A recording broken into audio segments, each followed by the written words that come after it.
بسم اللہ الرحمن الرحیم۔ السلام علیکہ یا صاحب العصر والزمان۔ السلام علی الحسین وعلی علی ابن الحسین وعلی اولاد الحسین وعلی اصحاب الحسین۔ نیز مستجار یعنی جائے پناہ بھی آپ علیہ السلام کے القاب میں سے ہے۔ ان القاب کے علاوہ حضرت ابو الفضل کے اور القاب بھی ہیں جو آپ علیہ السلام کی صفات کمالیہ کے ترجمان ہیں۔ آپ علیہ السلام نہایت خوشرو، جسیم اور قداور نوجوان تھے۔ آپ علیہ السلام کا خوشرو ہونا تو قمر بنی ہاشم کے لقب سے واضح ہے، اور جسیم قداور ہونے کا اس بات سے خوب اندازہ ہوتا ہے کہ آپ فطرس متہم بلند قامت گھوڑا پر سوار ہوتے اور رکابوں سے پاؤں باہر کرتے تو آپ علیہ السلام کے قدم مبارک کا زمین بوسہ لیتی تھی۔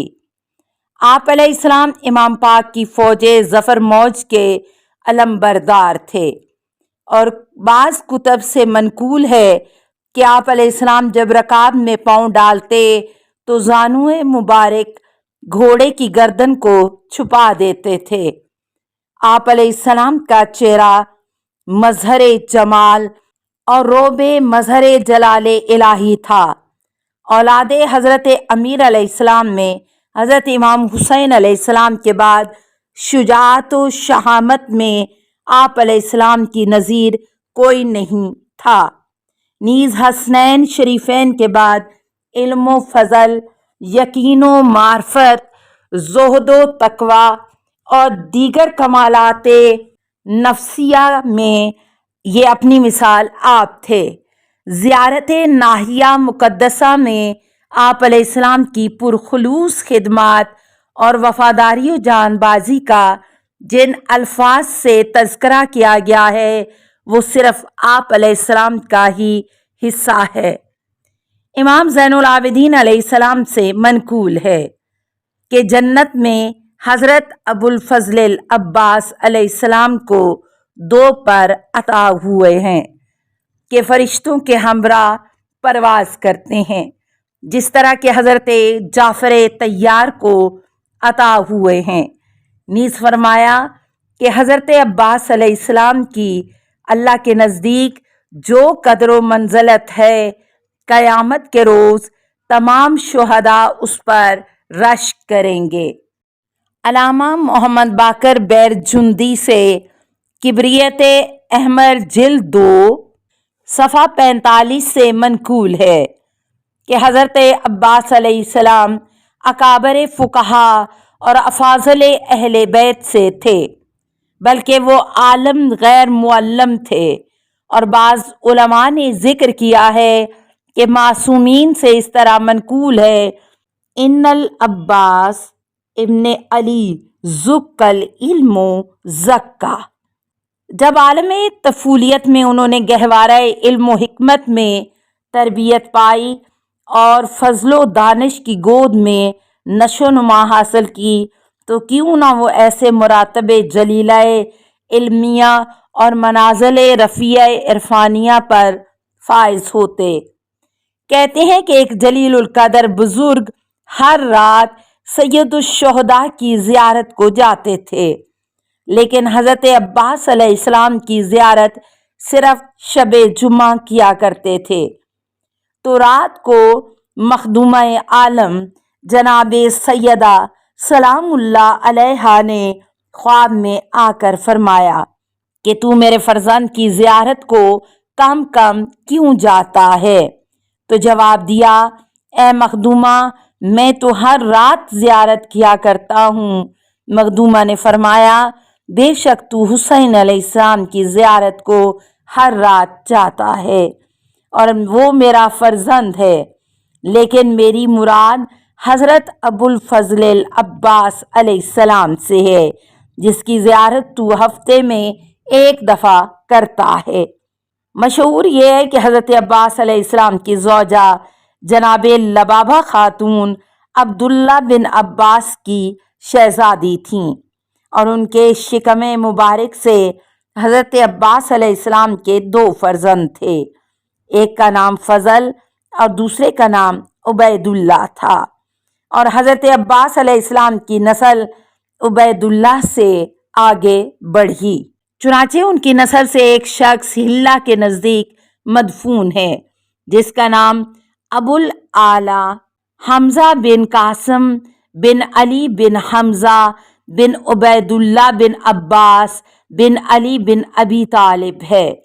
یہ شخص نہایت جلیل القدر تھا۔ اس کی قبر زیارت گاہ ہے اور اس پر ایک گنبد بھی بنا ہوا ہے۔ ابن شہر عاشوب سے حضرت عباس علیہ السلام کا ایک فرزند محمد نامی بھی منقول ہے جو روز عاشور کربلا میں شہید ہوا۔ بعض کتب میں ہے کہ آپ علیہ السلام کا ایک فرزند حسن نامی تھا جس کی ماں ام ولد تھی۔ حضرت عباس علیہ السلام جنگ صفین میں، کبریت احمر جلد 3 صفحہ 44 سے منقول ہے کہ جنگ صفین میں جب معاویہ نے لشکر علی علیہ السلام پر پانی بند کیا تو حضرت عباس علیہ السلام لشکر شام پر حملہ کرنے میں حضرت امام حسین علیہ السلام کے ہمراہ تھے۔ مروی ہے کہ جنگ صفین میں ایک روز لوگوں نے دیکھا کہ حضرت امیر المومنین علیہ السلام کے لشکر سے ایک نقاب پوش جوان نکلا جس سے ہیبت و شجاعت کے آثار نمایاں تھے۔ 16 سال کے لگ بھگ عمر تھی۔ گھوڑے کو میدان میں جولان دے کے مبارزہ طلبی کی۔ معاویہ نے ابو الشاشا کو مقابلے کے لیے حکم دیا تو اس نے جواب دیا کہ شامی لوگ مجھے 1000 جوان کے مقابلے کا پہلوان سمجھتے ہیں، تو مجھے بچے کے مقابلے میں بھیجتا ہے۔ میرے 7 فرزند موجود ہیں، ان میں سے ایک کو بھیجتا ہوں جو اس کے لیے کافی ہوگا۔ بس اس نے اپنے ایک لڑکے کو بھیجا لیکن آتے ہی فنار ہوا۔ پھر باقی 6 ایک کے بعد دوسرا آتے رہے اور واصل جہنم ہوتے رہے۔ جب ابو الشاشا نے 7 بیٹے جہنم واصل کروا دیے تو دنیا اس کی نظروں کے سامنے تاریک ہوئی۔ بل کھاتا ہوا جوش انتقام میں آگے بڑھا لیکن آتے ہی دربان جہنم کے حوالے ہوا۔ اس کے بعد اب کسی شامی میں یہ جرت نہ رہی کہ مقابلے کے لیے آگے بڑھے تو انہوں نے گھوڑے کی باگ واپس موڑ دی۔ حضرت امیر علیہ السلام کے تمام صحابہ محو حیرت تھے کہ یہ کون جوان تھا جس کی شجاعت نے دونوں لشکروں کو بحر حیرت میں غرق کر دیا۔ پہچاننا اس لیے نہ تھا کہ انہوں نے اپنے چہرہ انور پر نقاب ڈالا ہوا تھا۔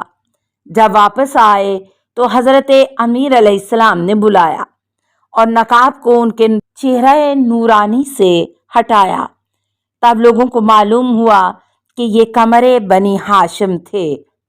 اس روایت پر بعض لوگ اشکال کرتے ہیں لیکن خانوادہ رسالت کے نونہالوں نے اس قسم کی شجاعت قطعاً بعید از عقل نہیں۔ اسی جنگ صفین میں حضرت عباس علیہ السلام کی عمر کا 16 برس کے قریب ہونا مورد اشکال ہے، لیکن اس کا حل یہ ہے کہ حضرت عباس کی جسمانی کیفیت اور نشو و نما اس قسم کی تھی کہ وہ تھوڑی عمر میں جوان معلوم ہوتے تھے۔ اس دور میں بھی 12 یا 13 برس کا صحت مند لڑکا دیکھنے میں 16-17 سال کا معلوم ہوتا ہے، تو حضرت عباس کی قد و قامت اور جسامت سے کیا بعید ہے کہ واقعہ میں 12 برس کے ہوں لیکن دیکھنے والوں کو 16 برس کے معلوم ہوتے ہوں۔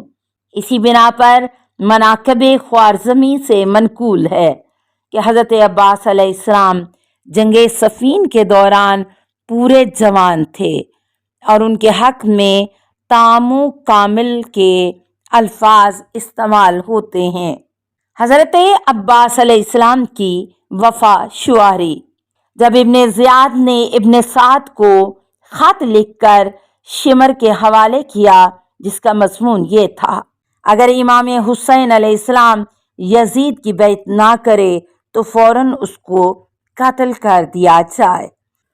السلام علیکہ یا صاحب العصر والزمان، الامان الامان الامان من فتن الزمان، السلام علیکہ یا خلیفۃ الرحمن، السلام علیکہ یا امام الانس والجان، السلام علیکہ یا مظہر الایمان، السلام علیکہ یا شریک القرآن، السلام علیکہ یا قاطع البرہان، السلام علیکہ یا امام زماننا، ھذا اجل اللہ فرجک وسہل اللہ مخرجک وظہورک، السلام علیکہ ورحمۃ اللہ۔ اللہم صلی علی محمد و آل محمد۔